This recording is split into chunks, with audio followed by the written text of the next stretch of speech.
ვილაპარაკებთ ბერდია სიჭინავასთან. მე მას მივესალმები. ძალიან დიდი მადლობა, რომ პასუხობთ ჩვენს კითხვებს. ბერდია, მოგესალმებით. პირველ რიგში კითხავდით იაპონური გამოცემის მიერ გავრცელებულ მასალასთან დაკავშირებით. ხომ არ გაეცანით, რა შეგიძლიათ თქვათ? აქ ერთი ეპიზოდია მოყვანილი. არ ვიცით რა ხდება, მაგრამ როგორ აძლევს, უტოვებს შავ ჩანთას ელჩი უტა ივანიშვილს ამ გამოცემის ცნობით ვიმეორებ და ეუბნება ასეთი ეს ვთქვათ გაშიფრული დიალოგია, რომ გამოგადგება და შემდეგ მოკლედ მთელი სტატია არის მათ შორის არა მხოლოდ ამ ეპიზოდზე, არამედ უტა ივანიშვილის იაპონურ ცხოვრებაზე. იცით თუ არა რამე რა შეგიძლიათ თქვათ ამ წერილზე? მხოლოდ ის, რაც მედიაში გავრცელდა და ღია წყაროებში გავრცელდა, მხოლოდ ამაზე დაყრდნობით, რაც საალცახად ზედაპირზე ჩანს, ფაქტია, რომ ივანიშვილის შვილები დასაყრდენს ქვეყნის გარეთ ეძებენ და ძალიან სამწუხაროა, რომ ამ ქვეყნის დიპლომატი, რომელიც ქვეყანას უნდა წარმოადგენდეს იაპონიაში, დაკავებულია მომსახურებით ივანიშვილის შვილის და მის ხელის პერსონალად არის ქცეული. აი ამათ გადააქცია ივანიშვილმა ეს ქვეყანა.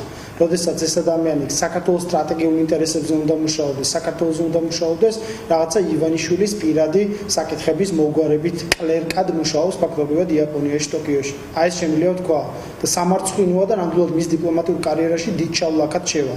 რომ ხელის ბიჭია და პერსონალია ივანიშვილის. იაპონიაში საქართველოს ელჩი ძალიან სამწუხაროა. უფრო ღრმა განმარტებებს იმედია გააკეთებს ეს ადამიანი, ვიდრე ის რაღაცა გაურკვეველი ტვიტერზე გამოქვეყნებული თავისი რაღაცა განმარტება ამ საკითხთან დაკავშირებით. და აუცილებლად ამ ქვეყანაში ივანიშვილის ხელის მსახურებისგან გავათავისუფლებთ ამ ქვეყნის ყველა საჯარო მოსამსახურეს და იმ ადამიანებს, რომლებიც პერსონალურად ჩართული არიან ივანიშვილის ბუღალტერიაში თუ იურიდიულ მომსახურებაში თუ მის რაღაცა დავებში, აუცილებლად მოუწევთ თუ გადაამეტეს კანონს აუცილებლად პასუხისგება ამ ქვეყნის წინაშე და დანარჩენებს აუცილებლად შერცხვებათ, რომ ივანიშვილის პერსონალური მსახურები იყვნენ იმის ნაცვლად, რომ საქართველოსთვის ემსახურათ. კიდევ ერთხელ, ვიდრე გავაგზავნებ თქვენთან საუბარს, ბანშანი ასევე წერს ტოკიოში ერთ-ერთ რესტორანში უტა ივანიშვილისა და იაპონიაში საქართველოს ელჩის თეიმურაზ ლეჟავას შორის ერთსაათიან შეხვედრაზე, რომელიც ქართულ ენაზე გაიმართა და ელჩმა ივანიშვილს შავი ჩანთა გადასცა. თეიმურაზ ლეჟავა სტატიას X-ზე გამოეხმაურა. გამოაქვეყნა ფოტო, სადაც ეს ჟურნალი აქვს აფარებული და წერს, რომ მეგონა აი ამ ფოტოს ხედავთ პირდაპირ ეთერში ახლა თქვენ. მეგონა პირველი გაზაფხულის ნიავი იყო, მაგრამ ბუშუნის ტყვია აღმოჩნდა, როგორც ჩანს, ბუშუნი ასე ითარგმნება ეს ჟურნალი იაპონურიდან. გავაგრძელოთ ახლა საუბარი გუშინ გადაწყვეტილება მიიღო პარლამენტმა, ეს ეხებოდა იმ დეპუტატთა უფლებამოსილების შეწყვეტას, რომელთაც ამის თაობაზე მიმართეს პარლამენტს. ასეთ შორის არ არის გახარიას გუნდი, თქვენ თავიდანვე თქვით, რომ ამ ასეთ მიმართვას არ აპირებდით. კიდევ ერთხელ რომ ჩაგეკითხოთ თქვენი არგუმენტი რა არის, რატომ არ წერთ, რას ელოდებით, ეს თქვათ რა პოზიცია გაქვთ თქვენს მანდატებთან დაკავშირებით და რა გეგმები? დიანა, ჩვენ პირველივე დღესვე ვთქვით და ჩვენ პოლიტიკაში დახუძნების დღიდან ჩვენ გვაქვს ჩვენი თანმიმდევრული პოლიტიკური დღის წესრიგი. ჩვენ ვართ პოლიტიკური პარტია, რომელიც არც ერთი პოლიტიკური პარტიის დღის წესრიგს არ არის აყოლილი და ეს იქნება ყოველთვის ასე. პოლიტიკაში ჩვენ ეს დავამკვიდრეთ, რომ არავის დღის წესრიგს, ოპოზიციური დღის წესრიგი იქნება თუ ეს სახელმწიფო თამაშის დღის წესრიგი იქნება, რომ ვიღაცებს რაღაცები მოეწონა და ვიღაცების რაღაცების საამებლად ნამდვილად არ გავაკეთებ. ემოციური გადაწყვეტილებები პოლიტიკას ყველაზე მეტად არ უხდება. ჩვენ როდესაც ვებძვით ავტოკრატიულ რეჟიმს ამ ქვეყანაში, ჩვენ ჭირდება პირველ რიგში ცივი გონებით მოქმედება და ცივი გონებით გადაწყვეტილებების მიღება. ამიტომ ვიღაცის ემოციურ ყიჟინას 26 ოქტომბრის საღამოს, რომელთა ნაწილი რაღაცა გამარჯვებულად აცხადებდა თავს და სამომავლო კოალიციის ფორმირებაში რაღაცა მონაწილეობას იღებდა, თუ არ მინდა ეხლა ამ დეტალებში შესვლა, არ იქნება სწორი ჩემი მხრიდან კორექტული. თავისუფლებას არ მივცემდა. ჩვენი პოლიტიკური დღის წესრიგი გვაქვს თქვით, რომ ამ პარლამენტს ლეგიტიმაციას არ მივცემთ. ვართ ამ პარლამენტში წარმოდგენილი, რომელიმე კომიტეტის შემადგენლობაში ვართ, ხელფას ვიღებთ, ლეგიტიმაცია მივეცით, რომელიმე დელეგაციის შემადგენლობაში ვართ. ქუჩაში არ ვდგავართ ჩვენს მოქალაქეებთან ერთად. და რა უნდათ ეხლა რომ განცხადება დაგვეწერა ეგრეთ წოდებული პარლამენტის თვითმარქვია თავმჯდომარე თუ რა უნდა გაგვეკეთებინა. ბერდია ნახეთ ამ პარლამენტს ჩვენი ლეგიტიმაცია არ ექნება. შესაბამისად ჩვენ არ გავხდით ბიძინა ივანიშვილის გადასაწყვეტს. როდის გაგვაგდებენ და როგორ გაგვაგდებენ. ჩვენ არ მონაწილეობთ ამ პროცესში და მიიღონ გადაწყვეტილება. თუ თვითონ თვლიან რომ უფლებამოსილება უნდა შეგვიწყვიტონ, შეგვიწყვიტონ. პრობლემა არ არის, მაგრამ ასე დავსვამ კითხვას. ეს პოზიცია ყველასთვის იყო ცნობილი და კიდევ ერთხელ გავმეორდები და დავსვათ დიდი წერტილი. ამ პარლამენტს ლეგიტიმაცია არ ექნება ჩვენი პოლიტიკური პარტიისგან და დანარჩენი ეს ემოციური ჟივილხივილი და სპეკულაციები არის მეორე საკითხი და იმის ნაცვლად რომ რაღაცა აი ამ თემიდან რაღაცა გონია რომ ვირტუალურ რეალობაში ვარ 2 დღეა მედიაც ამ დღის წესრიგს არის აყოლილი რაღაცა ბერდია ასე და არა დღეა კარდებზე ვლაპარაკობთ ბერდია ნახე კითხვას დავსვამ ასე ნახეთ აი არავის დღის წესრიგს არ ვარ მე მაგალითად ჟურნალისტიკაში აყოლილი მაგრამ არა ხარამეს და ასე დავსვამ კითხვას არალეგიტიმურად გამოცხადების და არაღიარების კამპანიას ხომ შეუერთდით თქვენ? თუ არალეგიტიმურია და არაღიარებულია, ანუ ცოტა გაუგებარია რა მხრივ. მაშინ რატომ არ შედიხარ? თუ ამ სამი პოლიტიკური სუბიექტის გზა არ არის თქვენთვის მისაღები და თქვენი გზა გაქვთ, მაშინ შედით და იმუშავეთ ამ პარლამენტში. არ გაფანტოთ. მე მაგალითად გონია რომ ყველა არ შესვლა პარლამენტში რა мотиваციაც არ უნდა არსებობდეს ამის უკან არის მაინც ამომრჩევლის ნდობის გაფანტვა გარკვეულწილად რაღაცნაირად თუ ძალიან სიღრმეებში შევალთ. მაშინ რატომ ფანტავთ თქვენი ამომრჩევლის ნდობას? მაშინ შედით და იმუშავეთ შიგნით. თუ შიგნით არ მუშაობთ და თანაბოდ ლეგიტიმაციას არ ვაძლევთო, თან თქვენი უფლებამოსილება ცნობილია, აი რაღაც რა უცნაურ პოზებს იგონებთ ხოლმე, ანუ არის ან შესვლა ან არ შესვლა. სხვა მესამე რა როგორ გამონახეთ? წარმოუდგენელია დიანა. ანუ ჩვენ პირველ რიგში პასუხისმგებლობა გვაქვს ამ ქვეყნის მოქალაქეების და ჩვენი მხარდამჭერების წინაშე. დღეს აბსოლუტურად ჩვენი მხარდამჭერების უმრავლესობა აი ეს ქვეყანა ებრძვის და დელეგიტიმაციის პროცესია ამ პარლამენტის. და ბუნებრივია ჩვენი ამომრჩეველი და ეს არჩევნები გაყალბდა და ეს არჩევნები მოპარა ხო ხელისუფლებამ ამ ქვეყანას თქვენც მოგპარათ ხო თქვენი არჩევანი არ ვიცი მე თქვენ ვისმიეცით რა თქმა უნდა ხმა მაგრამ ფაქტობრივად მოცემულობაა როდესაც შიდა მწვავე პოლიტიკური კრიზისი აქვს სახელმწიფო პარტიას ისევე როგორც საერთაშორისო დონეზე აქვს კრიზისი ჩვენ თქვით რომ ლეგიტიმაციას არ ვაძლევთ ამ პარლამენტს და ეს არის მათ შორის ჩვენი ამომრჩევლების წინაშე პასუხსაგების საკითხი დიახ ჩვენ ამომრჩევლებთან მუდმივი კომუნიკაცია გვაქვს ამ საკითხთან დაკავშირებით და ეხლა ვიღაცა მიმართა ემოციურ დღის წესრიგზე მიიღო გადაწყვეტილება ვიღაცას ეგონა რომ არ შეუწყვეტდნენ ამ უფლებამოსილებას და ეხლა ამის ფონზე რაღაცა ემოციების ჭარბობს და ღამის პირველ საათზე თუ ღამის 2 საათზე რაღაცა პოსტებს აქვეყნებს და ბოსტანში კენჭებს ისვრის ძალიან ამას არ გავაკეთებ სიმართლე რომ 5 თებერვლამდე საერთოდ არ გთხოვთ ემოციურ გადაწყვეტილებებს რა თქმა უნდა თქვენი გზა გაქვთ უბრალოდ ეს გზა რა არის თქო დამანახეთ დიახ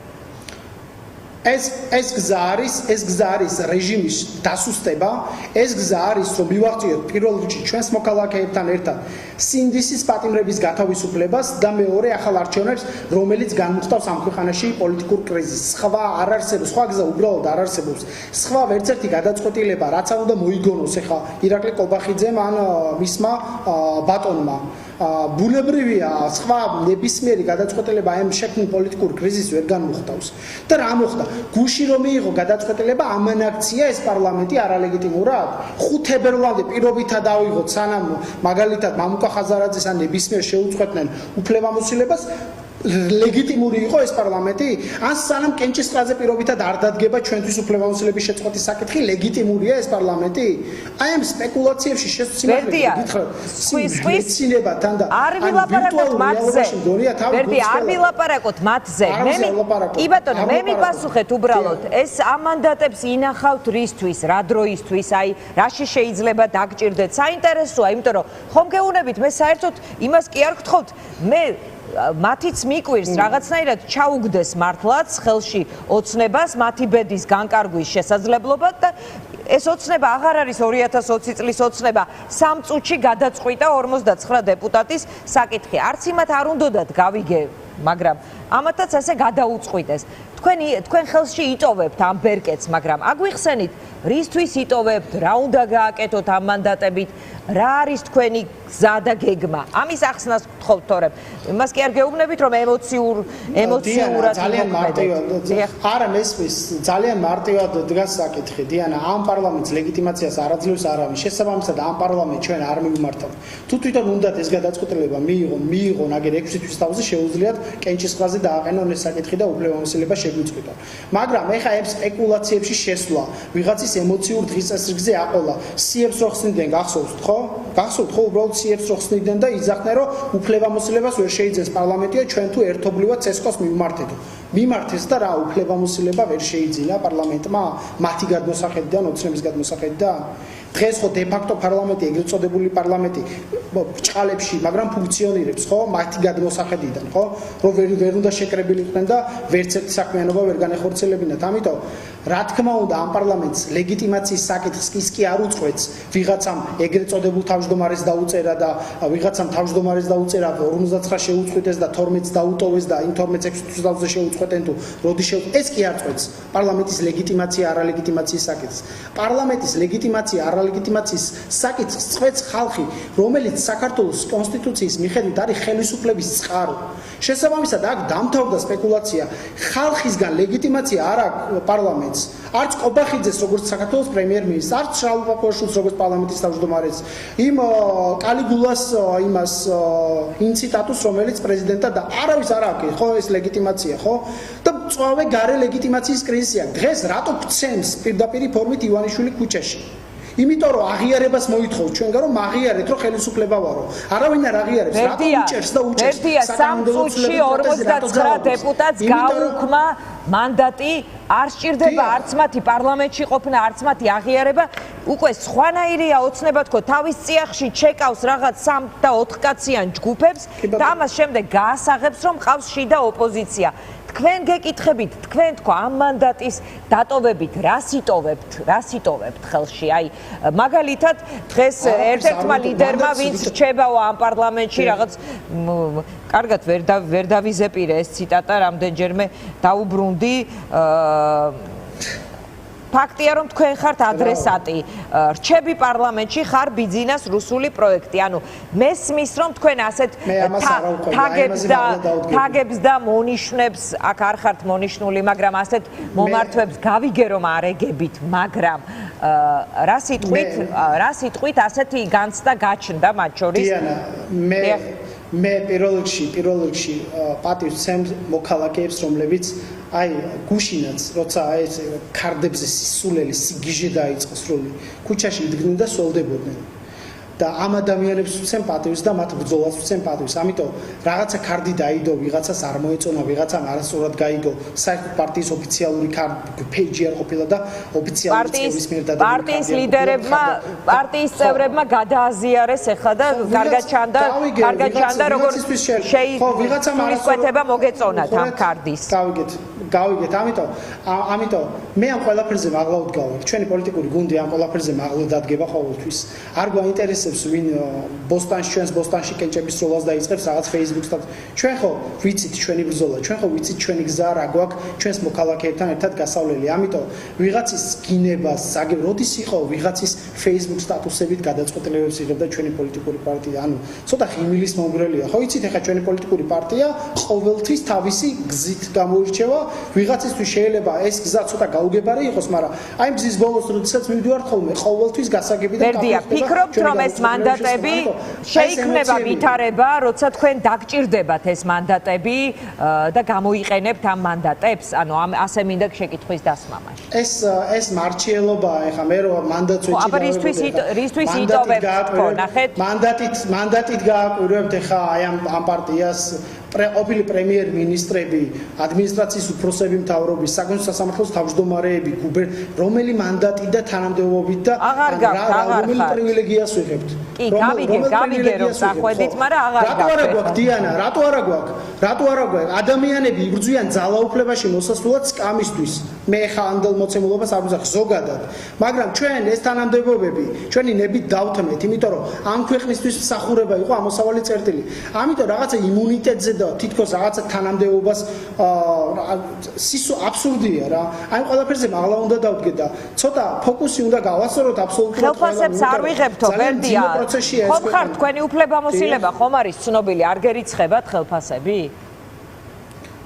არა რა თქმა უნდა. უფლებამოსილები ცნობასთან ერთად პარლამენტის რეკვიზიტები უნდა გაგეგზავნათ? არა, უყურეთ დიანა. რასთან არის ეს დაკავშირებული? არ ვიცი მართლა გულწრფელად. კომიტეტში უნდა იყოთ გაწევრიანებული იმისთვის, რომ ჩაგეთვალოთ, რომ უფლებამოსილებას ახორციელებთ და ხელფასი უნდა დაგერიცხოთ. არც ერთ კომიტეტის წევრი არ არის და არანაირ ლეგიტიმაციის პროცესში არ შესულა პარლამენტთან ჩვენი პოლიტიკური გუნდი და შესაბამისად, რა თქმა უნდა, ხელფასი არ გვერიცხება და ღმერთმა დაიფაროს, რომ აი ჩვენ რომელიმე ადამიანს რაღაცა ბენეფიტი ან სარგებელი გქონდეს აი პარლამენტისგან, რომელსაც წარმოადგენს ეგრეთ წოდებული ოცნება. ბენეფიტი და სარგებელი ზოგადად ცუდი არ არის, იმიტომ რომ ეს არის ქართველი ხალხის გადამხდელების ფული, ეს არ არის ივანიშვილის ფული და ეს პოლიტიკურმა ლიდერებმა რომ კარგად გაარკვიონ რა ფულია და თქვა შესაბამისად. სხვა საკითხია პარლამენტის ხელფასების აღება კიდე მეორე საკითხია და აი აქ ამ სპეკულაციაში, ამიტომ რის თქმა უნდა დიანა ელოდებით ისეთ სიტუაციას, სადაც შესაძლებელია პოლიტიკურ პროცესში ეს მანდატები, როგორც დიალოგისთვის, კონსულტაციისთვის, არ ვიცი, ვაჭრობა შეიძლება ზოგმა ეს სიტყვა იხმაროს, პოლიტიკურ პროცესში დაგჭირდეთ ეს. ყველაფერი შეიძლება, მაგრამ ეს მანდატი, როგორც მანდატი გამოყენებული ამ პარლამენტის ლეგიტიმაციისთვის, ამ პარლამენტში შესასვლელად და აი გუნდისთვის, რომელიც თავს ხელისუფლება დააცხადებს რაღაცა ტიპის ლეგიტიმაციის მისაცემად, გამორიცხული, არც ერთ კომიტეტში არ იქნება ჩვენი პარტია გაწევრიანებული. ამიტომ აი აქ სპეკულაციას დაუსვათ წერტილი. 5 თებერვლამდეც არალეგიტიმური იყო ეს პარლამენტი და ახალი არჩევნები სანამ ჩატარდება, არალეგიტიმური იქნება ეს პარლამენტი. ამის თქმა მინდა, ამიტომ ემოციური გადაწყვეტილებების დრო პოლიტიკაში და საკუთარი ემოციური გადაწყვეტილებებით, ну ახლა ვიღაცისთვის შეიძლება მარცხი იყოს ეს და ვიღაცისთვის რაღაცა მცდარი გადაწყვეტილება თავის დროზე მიღებული, მაგრამ ყველას თავისი გზა აქვს და მე პატივს ვცემ პერსონალურად ყველას ბრძოლას.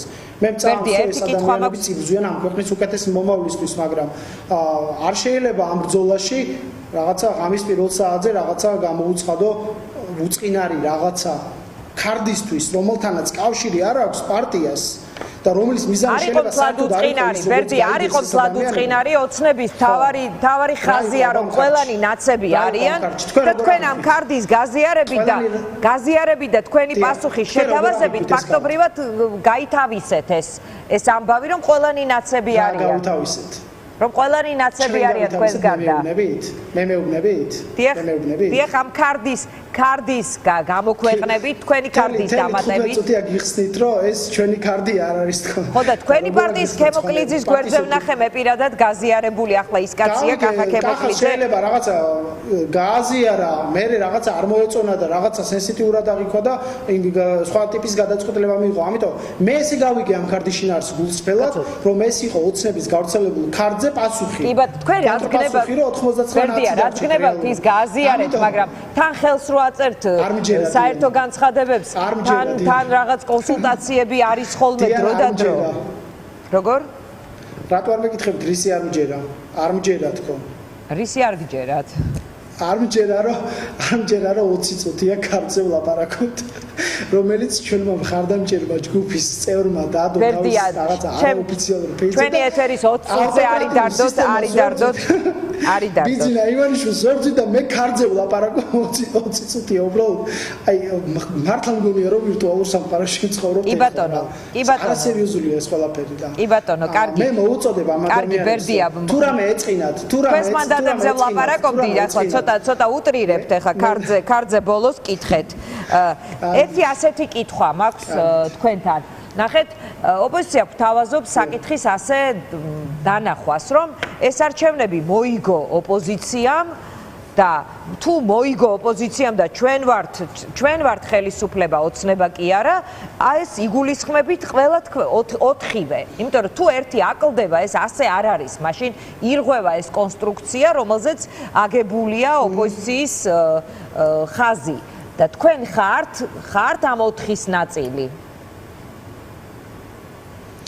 დიანა ძალიან გიყვართ რომ რაღაცა ოთხეულში მოგვაქციოთ და მე სულ არ მინდა პირიქით პლურალისტურია პოლიტიკური სადმე კი არ გაქცევთ მინდა რომ კაფიო იყოს ხაზი გავლებული ხართ თუ არ ხართ იმიტომ რომ ცოტას ბლარავთ თქვენ თვითონ თან არ დგახართ თან რაღაც საერთო განცხადებებს ბერდია აწერს ხელს და არა გახარია ცოტა კაფიოობას გთხოვთ რა პრობლემა არის არაფერი მე თქვენს ხელმოწერას კი არ ვიწუნებ კაცო მართლმა აღმასრულებელმა მდივანმა მოაწეროს ხელი ანუ კომპლექსი აქვს ვინმე სამისი რომ ბერდიას შინავა აწერს და გახარიას აქვს კომპლექსი რომ ხელი არ მოაწეროს რაც მაგას განცხადებებზე ექნება ხელი მოწერილი პრემიერი იყოს სხვებს აქვს კომპლექსი რომ აუცილებლად გახარია მოაწეროს ხელი და ჩვენ ეს კომპლექსი არ გვაწუხებს ამიტომ დიანა უყურეთ მარტივადაა საქმე ჩვენ 4 პარტიასთან ერთად ჩვენ ვართ ქართულ ხალხთან ერთად ქართველი ხალხის აღქმაშია ეს არჩევნები მოპარული და მოპარულია შეიძლება 3%-იანი პარტიისთვის, შეიძლება ვიღაცისთვის, რომელიც ყველასთვის გაყავდა ეს არჩევნები. მარტო 4 პარტია რა არის მართლა ის ხო არ არის კაცო. 4 სახარება ხო არ არის და რაღაცა ის ხო არ არის ჩვენ ვართ მთავრობაო. ჩვენ მოვიგეთ ეს არჩევნები და ჩვენში თქვენც შედიხართ. თქვენ ხართ იმ სამთან ერთად. თორემ თქვენ თუ აკლდებით, ეხლა არ გამოდის ესე. ქართველმა ხალხმა მოიგო და ყველა ბრძოლაში ვართ, აი აბსოლუტურად დიანა. ამ პარტიებთან ერთად მათ შორის საგარეო ფრონტი იქნება თუ საშინაო ფრონტი, არჩევნების საკითხი იქნება თუ მომავალი არჩევნების საკითხზე რაღაცა შეთანხმება, რომ რეალურად მივიღოთ შედეგები, ხო? აი ამ ბრძოლაში გამოვაკლდით ვინმე იტყვის, რომ რაიმე საკითხში გამოვაკლით, რომელიც ფუნდამენტური საკითხი იყო, ხო? არ არსებობს და ეხა რაღაცა წერილში თუ არა ვართ ერთად, რაღაცა ბრიფინგზე ვიღაცას თუ არ უდგავარ გვერდად, ეს ხო იმას არ ნიშნავს, რომ რაღაცა ბრძოლაში საერთო მიზანი არ გაგვაჩნია, ხო?